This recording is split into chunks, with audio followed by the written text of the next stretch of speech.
Hi friends, ಎಲ್ಲರಿಗೂ ನಮಸ್ಕಾರ.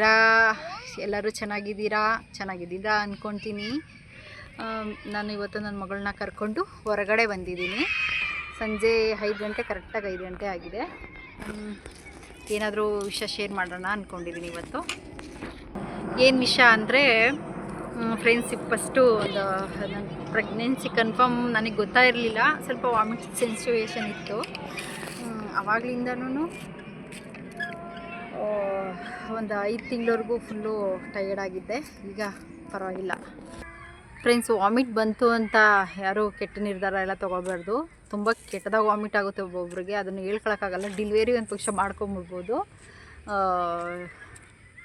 ಈ ವಾಮಿಟ್ ಅನ್ನೋದಿರುತ್ತದೆ. ಪಾಪ ಹೆಣ್ಮಕ್ಳು ಕಷ್ಟ ಬೀಳೋದು ನನಗೆ ಮಾತ್ರ ಗೊತ್ತು, ವಾಮಿಟ್ ಮಾಡ್ಕೊಳೋರಿಗೂ ಗೊತ್ತು, ಆಗಿರೋರಿಗೂ ಗೊತ್ತು. ಮುಂದೆ ಆಗೋರು ಎಲ್ಲ ಸರಿ ಹೋಗುತ್ತೆ. ಹಂಗಂತ ವಾಮಿಟ್ಗೆಲ್ಲ ಎದ್ರುಕೊಳಕ್ಕೆ ಹೋಗ್ಬಾರ್ದು ಫ್ರೆಂಡ್ಸ್. ನಮ್ಮ ಹಿಂದೆ ಕೂತವ್ರಲ್ಲ, ನೋಡಿದ್ದೀರಾ ನಮ್ಮ ಗೆಸ್ಟು.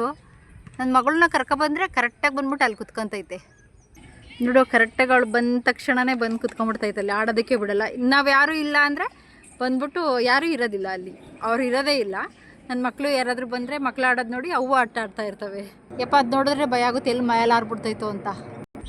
ಈಗೆಲ್ಲ ಚೆನ್ನಾಗಾಗಿದೆ, ತುಂಬ ಚೆನ್ನಾಗಾಗಿದೆ. ತುಂಬ ಚೆನ್ನಾಗಿ ಊಟ ಮಾಡ್ತೀನಿ, ಚೆನ್ನಾಗಿ ಓಡಾಡ್ತೀನಿ. ವೆಯ್ಟು ಲಾಸ್ ಆಗಿದೆ. ಅದು ಹಂಗೆ ಇರಲಿ ಅಂದ್ಕೊತೀನಿ.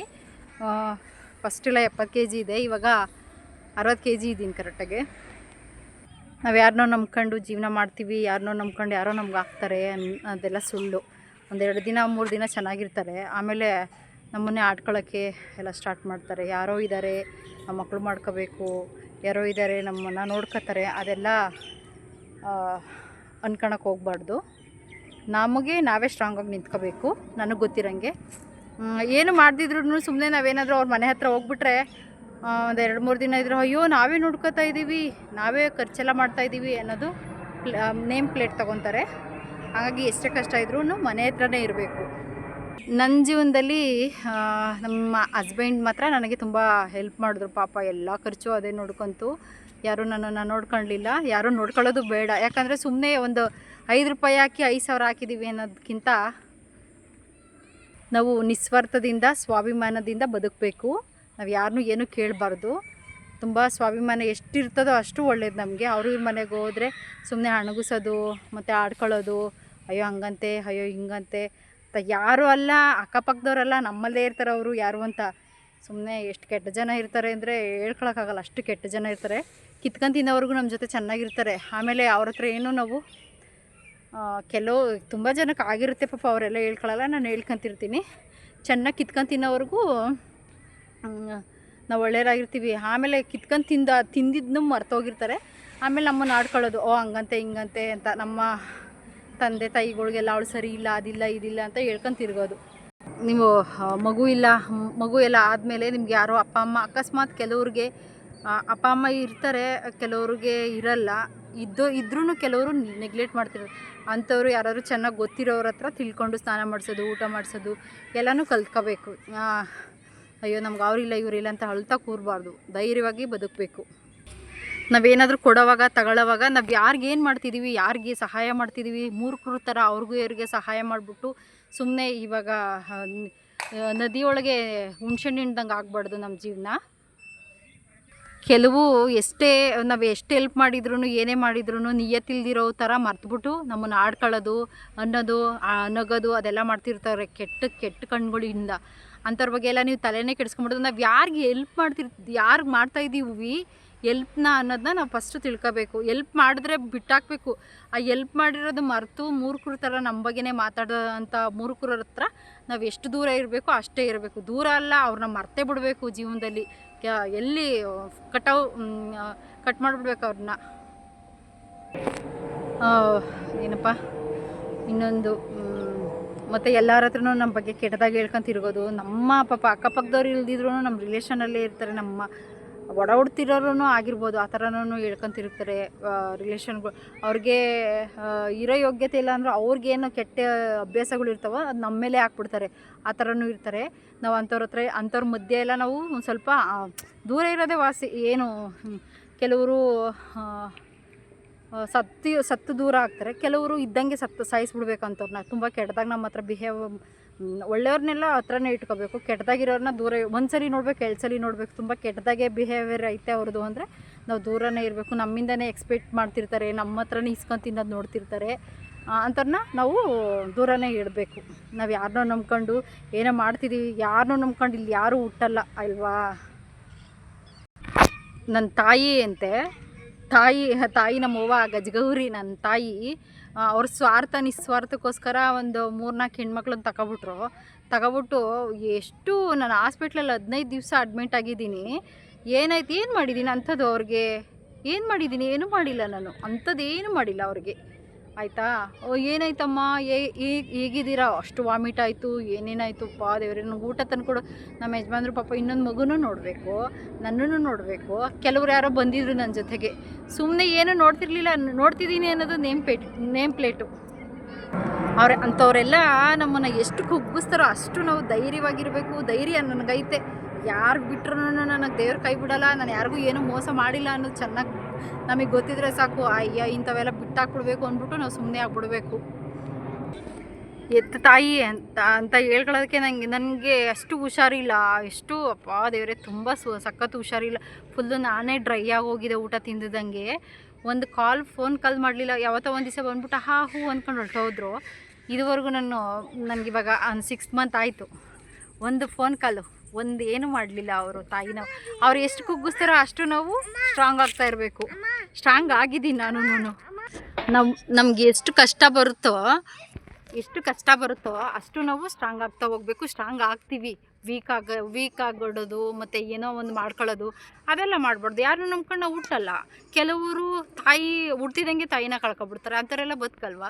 ಯಾರನ್ನ ನಂಬ್ಕೊಂಡು ಯಾಕ್ರಿ ಬದುಕಬೇಕು? ನಂಗೆ ಯಾರಿಲ್ಲ ಪಾಪ ಇರೋದ್ರಲ್ಲೂ ಬಂದರೆ ತುಂಬ ಹೆಂಗೆ ಮಗು ಥರ ನೋಡ್ಕೊತಾರೆ. ನಂಗೆ ಅಷ್ಟೇ ಸಾಕು, ಯಾರೂ ನಂಬ್ಕೊಂಡಿಲ್ಲ. ಆದರೂ ನನ್ನ ತಾಯಿ ಅವರು ನನಗಿವಾಗ 6 ಮಂತ್ ಪ್ರೆಗ್ನೆಂಟು. ಒಂದಿನಾದರೂ ಹೆಂಗಿದೆಯಮ್ಮ ಅಂತ ಏನು ಮಾಡಿದ್ದೀನಿ ಅಂಥದ್ದು? ಏನು ಮಾಡಿಲ್ಲ ಅವ್ರಿಗೆ, ಏನು ಮಾಡಿಲ್ಲ. ಅವ್ರು ಹುಟ್ಟಾಗಿಂದನೂ ಹಂಗೆ ನಮ್ಮನ್ನು ತಗೊಂಡೋಗಿ ಅನಾಥಾಶ್ರಮಕ್ಕೆ ಬಿಟ್ಬಿಟ್ರು. ಈಗ ಒಂದು ಕಾಲು ಮಾಡಲ್ಲ. ಈ ಥರದಾದ್ರು ತಾಯಿ ಇರ್ತಾರೆ. ನನ್ನ ಮಗಳನ್ನ ಬಿಟ್ಟು 1 ದಿವಸ 2 ದಿವಸ ಅಷ್ಟು ಇರೋಕ್ಕೂ ಆಗಲ್ಲ. ಒಂದು ಸ್ಕೂಲಿಗೆ ಬಿಟ್ಟು ಯಾವಾಗಾದ್ರೂ ಮಗು ಮುಖ ನೋಡ್ತೀನೋ ಅನ್ಸ್ಬಿಟ್ಟಿರ್ತೈತೆ. ಫ್ರೆಂಡ್ಸ್, ಏನು ಗೊತ್ತಾ, ನಾವು ಯಾರಿಗೆ ಟೈಮ್ ಕೊಡ್ತಾಯಿದ್ದೀವಿ, ಯಾರಿಗೆ ಒಂದು ದುಡ್ಡು ವೇಸ್ಟ್ ಮಾಡ್ತಾಯಿದ್ದೀವಿ, ಯಾರಿಗೆ ನಾವು ಪ್ರೀತಿ ತೋರಿಸ್ತೀವಿ ಅನ್ನೋದು ನಾವು ಮೊದಲು ತಿಳ್ಕೋಬೇಕು. ನಾವು ಏನೋ ಒಂದು ಹಾವಿಗೆ ಹಾಲು ಎರೆದ ಥರ ನಮ್ಮ ಜೀವನ ಇರಬಾರ್ದು. ಯಾವಾಗಲೂ ಅಷ್ಟೇ ಹಾವಿಗೆ ಹಾಲು ಎರೆದಿರೋ ರೀತಿ ಇರಬಾರ್ದು. ಹಾವು ಎಷ್ಟೇ ಮಾಡಿದ್ರೂ ಅದು ಕಚ್ಚೋದು ಅದ್ರ ಸ್ವಭಾವ ಆಗಿರುತ್ತೆ. ಅಂಥ ಜನಗಳಿಂದ ನಾವು ದೂರ ಇರಬೇಕು. ಆಯಿತಾ? ನಾವು ಎಷ್ಟು ಮಾಡಿದ್ರು ಅದಕ್ಕೆ ನನಗೆ ಒಂಟಿ ಆದರೂ ಪರವಾಗಿಲ್ಲ. ನನಗೇನಾದರೂ ಒಂದು ಸ್ವಲ್ಪದ್ರಲ್ಲೇ ನನಗೆ 6 ಸೆನ್ಸ್ ಅನ್ನೋದು ತುಂಬ ಇರ್ತದೆ. ಸ್ವಲ್ಪದ್ರಲ್ಲೇ ಗೊತ್ತಾಗ್ಬಿಡ್ತೈತಿ ಇವ್ರು ಏನಾದರೂ ಮಾಡ್ತಾವ್ರೆ ಅಂದರೆ ದೂರ ಇದ್ಬಿಡ್ಬೇಕು. ನಂಗೆ ಯಾರ್ದು ಇನ್ನೂ ನನ್ನ ಹತ್ರನೇ ಕಿತ್ಕೊಂಡು ತಿಂದವ್ರು ಅವರೇ. ನಾನು ಯಾರ್ದು ಏನೂ ಕಿತ್ಕೊಂಡು ತಿಂದಿಲ್ಲ ಅಂದ್ರೂ ಸ್ವಲ್ಪ ಏನಾದರೂ ನೋಡ್ಕೊಂಡು ಅಯ್ಯೋ ನಾನೇ ಅವಳನ್ನ ಸಾಕ್ತಾಯಿದ್ದೀನಿ, ನಾನೇ ಅವಳಿಗೆ ಬಟ್ಟೆ ಕೊಡಿಸ್ತಿದ್ದೀನಿ, ನಾನೇ ಅವಳಿಗೆ ಊಟ ಮಾಡಿಸ್ತಿದ್ದೀನಿ ಅನ್ನೋ ಥರ ಮಾಡ್ತಾರೆ. ಮಾಡೋದೇನೂ ಇರಲ್ಲ, ಸುಮ್ಮನೆ ಬಿಲ್ಡಪ್ ಕೊಡ್ತಾರೆ. ಅದಕ್ಕೆ ನಾನು ಈ ಸಲ ಡಿಲಿವರಿ ಆದ್ರೂ ನನಗೆಲ್ಲ ಕೆಲಸ ಗೊತ್ತು. ಅದ್ರ ಜೊತೆಗೆ ನಿಮಗೂ ನಾನು ಯಾವುದು ಕೆಲಸ ಬೇಕೋ ಅದೆಲ್ಲನೂ ಸುಮ್ಮನೆ ಪ್ರತಿ ವಿಡಿಯೋದಲ್ಲಿ ಮಗು ಆದಮೇಲೆ ನನಗೆ ತೋರ್ಸೋಕ್ಕಾಗೋದು. ಪ್ರೆಗ್ನೆನ್ಸಿ ಇದ್ದಾಗ ಈ ಸ್ಕ್ಯಾನ್ ರಿಪೋರ್ಟ್ಗಳು ಅವು ಇವು ತೋರಿಸ್ಕೊಂಡು ಏನೇನೋ ಹೇಳ್ತಿರ್ತಾರೆ. ಆ ಥರ ಎಲ್ಲ ನನಗೂ ಹೇಳೋಕ್ಕೆ ಬರಲ್ಲ. ಅದು ಒಳ್ಳೆಯದೋ ಕೆಟ್ಟದೋ ನನಗೆ ಗೊತ್ತಿಲ್ಲ. ಏನೋ ರಿಪೋರ್ಟ್ಗಳು ಅವು ಇವು ಇಕ್ಕೊಂಡು ಹೆಣ್ಮಗ ಗಂಡು ಮಗ ಅಂತ ನನಗೆ ಗೊತ್ತಿಲ್ಲ. ಅದ್ರ ಸತ್ಯ ಆಗಿರ್ಬೋದು, ಸುಳ್ಳಾಗಿರ್ಬೋದು. ಮಕ್ಕಳೆಲ್ಲ ಅದೆಲ್ಲ ಗೊತ್ತಿರಲ್ಲ ಅನ್ಕೊಂತೀನಪ್ಪ. ಮಗು ಆದಮೇಲೆ ನಮ್ಮ ಕೈಗೆ ಬಂದಮೇಲೆ ಆ ಮಗು ಯಾವುದು ಅನ್ನೋದು ಗೊತ್ತಾಗೋದು. ಈ ಕೆಲವರಿಗೆ ಮಾತ್ರೆಗಳಿಂದನೂ ಈ ಬ್ಲ್ಯಾಕು ಕಪ್ಪು ಸ್ಕಿನ್ ಕಲರು ಹೇರ್ ಗ್ರೋತ್ ಆಗೋದು. ಚೆನ್ನಾಗಿ ಮಾತ್ರೆ ಸೆಟ್ ಆಯಿತು ಅಂದರೆ ಹೇರೆಲ್ಲ ಕೆಲವರಿಗೆ ಇವಾಗ ವಿಟಮಿನ್ ಟ್ಯಾಬ್ಲೆಟು, ಬ್ಲಡ್ ಟ್ಯಾಬ್ಲೆಟ್ ಎಲ್ಲ ಕೊಟ್ಟಿರ್ತಾರಲ್ಲ, ಅದರಿಂದನೇ ಅವ್ರ ಸ್ಕಿನ್ನು ಮತ್ತು ಹೇರು ಎಲ್ಲ ಗ್ರೋತ್ ಆಗೋದು. ನನಗೆ ಗೊತ್ತಿರೋಂಗೆ ನನಗೆ ಟ್ಯಾಬ್ಲೆಟ್ ತೊಗೊತಾ ಇದ್ದೀನಿ, ಅದರಿಂದ ಸ್ವಲ್ಪ ವೈಟ್ ಆಗ್ತಿದ್ದೀನಿ, ಹೇರ್ ಗ್ರೋತು ಜಾಸ್ತಿ ಆಗ್ತಿದೆ. ಹಾಗಾಗಿ ಅದಿರುತ್ತೆ ಅಂತ ಹೇಳೋಕ್ಕಲ್ಲ. ನನಗೇನೋ ಸಮಥಿಂಗ್ ಈ ಸಲ ನನಗೆ ಹೆಣ್ಮಗುನೇ ಆಗೋದು ಅನಿಸುತ್ತೆ. ಯಾಕಂದರೆ ನನ್ನ ಒಳ ಮನಸ್ಸು ತುಂಬ ಹೇಳ್ತಿದೆ ನನಗೆ ಈ ಸಲನೂ ಹೆಣ್ಮಗುನೇ ಆಗೋದು ಅಂತ. ತಾಯಿ ಜಾಸ್ತಿ ನಾನು ನೋಡಿದ ಪ್ರಕಾರ ಹೆಣ್ಮಕ್ಳಿಗೆ ಅವ್ರ ತಾಯಿಗೆ ಏನಿರುತ್ತೋ ಆ ಹೆಣ್ಮಕ್ಳಿಗೂ ಅದೇ ಥರ ಇರುತ್ತದೆ. ನನಗೇನು ಈ ಸಲನೂ ಹೆಣ್ಮಗುನೇ ಆಗೋದು ಅಂದ್ಕೊತೀನಿ. ಆಗಲಿ ಬಿಡು, 2 ಹೆಣ್ಮಕ್ಳೇ ಆಗಲಿ. ಗಂಡು ಮಕ್ಳು ಆಗಿರೋರನ್ನೆಲ್ಲ ನೋಡಿದ್ದೀನಿ, ಅವರೆಲ್ಲ ಎಷ್ಟು ಊಟ ಮಾಡ್ತಾವ್ರೆ, ಅವರಿಂದ ಏನೇನು ತಿಂತಾವ್ರೆ ಅಂತ. ನಮ್ಮ ಅಪ್ಪ ನಮ್ಮ ಇದ್ದಾರಲ್ಲ ಅವರು ನಂಗೆ ಗಂಡು ಮಗು ಆಗಬೇಕು ಅಂತ ನನಗೆ ಜಾಸ್ತಿ ಇಷ್ಟ ಅಂತ ಅಂದರೆ ನಮ್ಮ ಅಜ್ಜಿ ಏನು ಹೇಳೋರು, ಯವ್ವ ಬಾರೆ ಗಂಡು ಗಂಡು ಗಂಡು ಮಗು ಗಂಡು ಕಳ್ತಂತೆ, ಅಂದರೆ ಹಣ ಆಸ್ತಿ ಕಳ್ತದಂತೆ, ಹೆಣ್ಮಗು ಹೆಣ್ಣು ಕಳ್ತೈತೆ ಅಂತ ಆ ಥರ ಹೇಳೋರು. ಆಮೇಲೆ ನಿಮ್ಮ ಅಪ್ಪನ್ನೇ ತಗೋ, ಯಾವ ಥರ ನೋಡ್ಕೊತಾನೆ, ನನಗೇನೋ ಯಾವುದನ್ನ ಆಗಲಿ ಒಂದು ಮಗ ಆಗಿದ್ರೆ ಸಾಕು ಅಂತ ನಮ್ಮ ಅಜ್ಜಿ ಹೇಳೋರು. ಯಾವ ಗಂಡು ಮಕ್ಕಳು ಏನೂ ನೋಡ್ಕೊಳ್ಳಲ್ಲ, ಹೆಣ್ಮಕ್ಳೇ ಸ್ವಲ್ಪ ಪರವಾಗಿಲ್ಲ. ನನಗೆ ಇನ್ನೊಂದು ಹೆಣ್ಣು ಮಗು ಆದ್ರೂ ಬೇಜಾರಿಲ್ಲ, ಇನ್ನೊಂದು ಹೆಣ್ಣು ಮಗು ಆಗಲಿ ಅಂತ ನನಗಿಷ್ಟ. ಗಂಡು ಮಗು ಆಗಿರೋದು ನನ್ನ ಫ್ಯಾಮಿಲಿಲೇ ನೋಡಿದ್ದೀನಿ, ಯಾವ ಗಂಡು ಮಕ್ಕಳು ಏನೂ ನೋಡ್ಕೊಳ್ಳಲ್ಲ. ಹೆಣ್ಮಕ್ಳಾದರೆ ಪಾಪ ಮದುವೆ ಆದರೆ ಯಾವಾಗೋ ಒಂದ್ಸಲ ಕಷ್ಟ ಸುಖ, ನನಗೆ ಹುಷಾರಿಲ್ಲ ಹಾಸ್ಪಿಟ್ಲಿಗೆ ತೋರಿಸ್ರಿ ಅಂದರೆ ಅವರೇ ಬಂದು ತೋರಿಸ್ತಾರೆ. ಫ್ರೆಂಡ್ಸ್ ಏನಂದರೆ ನನಗೆ ಈ ಹೆಣ್ಮಕ್ಳು ಈ ಬಸ್ರಿದ್ದಿರಾದ್ರೂ ಮಕ್ಕಳಾದರೆ ಇನ್ನೂ ಅವರು ಸ್ಟ್ರಾಂಗ್ ಆಗ್ತಾರೆ. ನನಗೆ ಗೊತ್ತಿರೋ ಪ್ರಕಾರ ನನ್ನ ಮಗುನ ಬದುಕಿಸ್ಬೇಕು, ನಾನು ಚೆನ್ನಾಗಿ ಓದಬೇಕು, ನನ್ನ ಮಗುನ ಚೆನ್ನಾಗಿ ಓದಿಸ್ಬೇಕು, ಮಗುನ ಚೆನ್ನಾಗಿ ಎಲ್ಲ ಮಕ್ಳಿಗಿಂತ ನನ್ನ ಮಗು ಚೆನ್ನಾಗಿ ಓದಬೇಕು, ಎಲ್ಲ ಏನೋ ಒಂದು ಹೆಣ್ಮಕ್ಳೇ ಸ್ಟ್ರಾಂಗ್ ಆಗಿರ್ತಾರೆ ಅನ್ಕೊತೀನಿ. ಪ್ರೆಗ್ನೆಂಟ್ ಇದರೊಳಗೆಲ್ಲ ಯಾರನ್ನೂ ನಂಬ್ಕೊಬಾರ್ದು. ಅಯ್ಯೋ ನನಗೆ ಅವರಿಲ್ಲ ಇವರಿಲ್ಲ, ಯಾರಿಗ್ಯಾರೂ ಆಗಲ್ಲ ಆಯಿತಾ. ಈಗ ಯಾರಿಗ್ಯಾರೂ ಆಗಲ್ಲ, ನಮಗೆ ಗೊತ್ತಿದ್ದಂಗೆ ನಮಗೆ ನಾವೇ ಆಗಬೇಕು, ನಮಗೆ ನಾವೇ ಸ್ಟ್ಯಾಂಡ್ ತೊಗೋಬೇಕು ಆಯಿತಾ.